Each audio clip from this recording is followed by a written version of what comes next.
তো উনি আমাদেরকে চিনতে পেরেছেন এবং আমরা সালাম দিয়েছি, তার রিপ্লাইও দিয়েছেন। এখন 35 সময় পর পেলাম আমরা, পর পাওয়ার পরেই আমি এখানে আসছি। এত রাতে আসার কোনো প্রয়োজন ছিল না। উনি কতটুকু স্টেবল এটা ডাক্তাররা বলতে পারবে। তো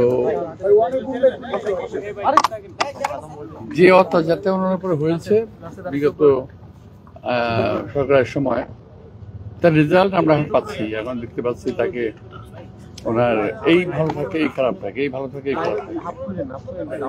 তো উনি এই মুহূর্তে আমার কাছে আমি পার্সোনালি মনে করতেছি যে এই মুহূর্তে উনি স্টেবল নন। তো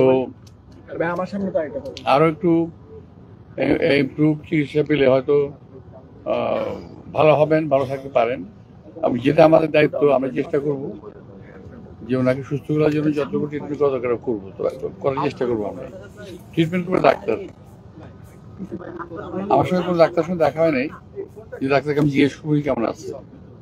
তা আমি যতটুকু দেখছি, আমি যতটুকু বুঝি, আশেপাশে সবার সঙ্গে কথা বললাম যে she is not perfectly alright, but there is chance হয়তো রিকভারি হতে পারে। আসলে দেশবাসীর কাছে আসলে কি বলবেন আপনারা দলের?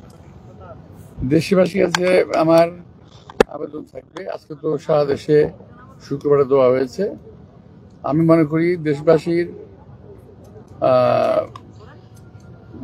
আমাদের ম্যাডামকে খুব ভালোবাসে এবং সেই ক্ষেত্রে শুধু মসজিদ মাদ্রাসায় নয়, ব্যক্তিগতভাবেও আমি আমার দেশের মা বোন ভাই মুরব্বী যারা আছেন তারা যেন ব্যক্তিগতভাবে একটু দোয়া করানোর জন্য, কারণ দোয়ার উপরে মুসলমানদের কোনো জিনিস নাই।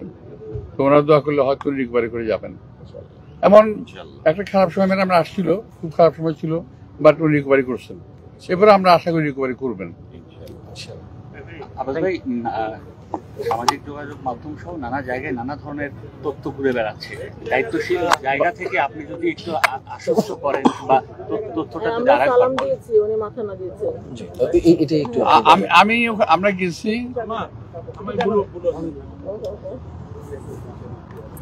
আমরা ওখানে গেছি একটু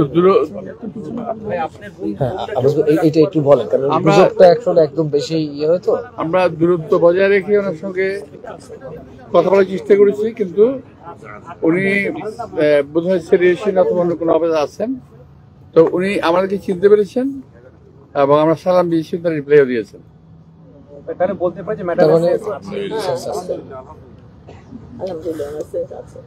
তো আমার আবেদন থাকবে যে সারা দেশের মানুষ শুধু মসজিদ মাদ্রাসা নয়, ব্যক্তিগতভাবে যেন ওনারা ম্যাডামের জন্য দোয়া করে, এটুকু আবেদন থাকবে আমার।